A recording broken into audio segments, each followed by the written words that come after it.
Sales यानी EV की बिक्री पिछले कुछ सालों में किस तरह की हुई है और इस साल अब तक कितनी हुई है, उस पर सबसे पहले नजर डालते हैं। तो 2016 से बात करते हैं। करीब 50,000 व्हीकल्स, इलेक्ट्रिक व्हीकल्स बेचे गए थे 2016 में। FY23 और 24 में 12 और 17 लाख इलेक्ट्रिक व्हीकल्स बेचे गए थे। उसके बाद इस साल और अगले कुछ सालों की बात करें तो FY25 में 21 लाख और इस साल अब तक ऑलरेडी 99 लाख इलेक्ट्रिक व्हीकल्स बेचे गए हैं। तो इलेक्ट्रिक व्हीकल का अडॉप्शन पिछले कुछ सालों में बढ़ता आया है और अगले कुछ सालों में गवर्नमेंट के सपोर्ट और गवर्नमेंट की सब्सिडीज के चलते और जो ग्लोबल टाई अप्स इंडिया ने किए हैं उसके चलते बढ़ते ही जाएगा।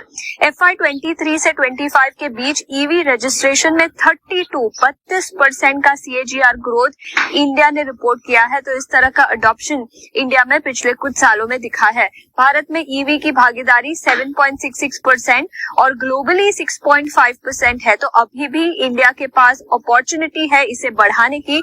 ग्लोबल पैरामीटर से कंपेयर करें तो इंडिया में ईवी का अडॉप्शन अभी भी लोअर साइड पर है।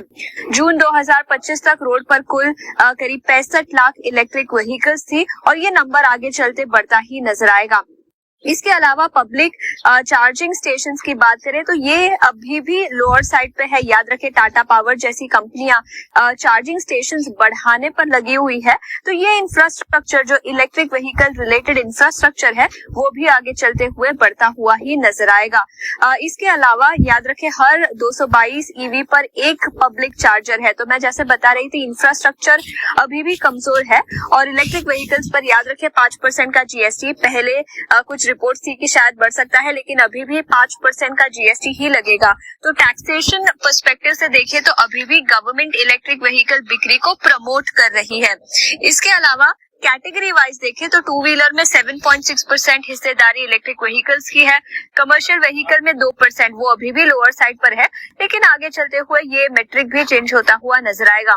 थ्री व्हीलर में 61.5%, सबसे ज्यादा इलेक्ट्रिक व्हीकल की हिस्सेदारी थ्री व्हीलर सेगमेंट में है और पैसेंजर व्हीकल में भी करीब 5.5% के आसपास।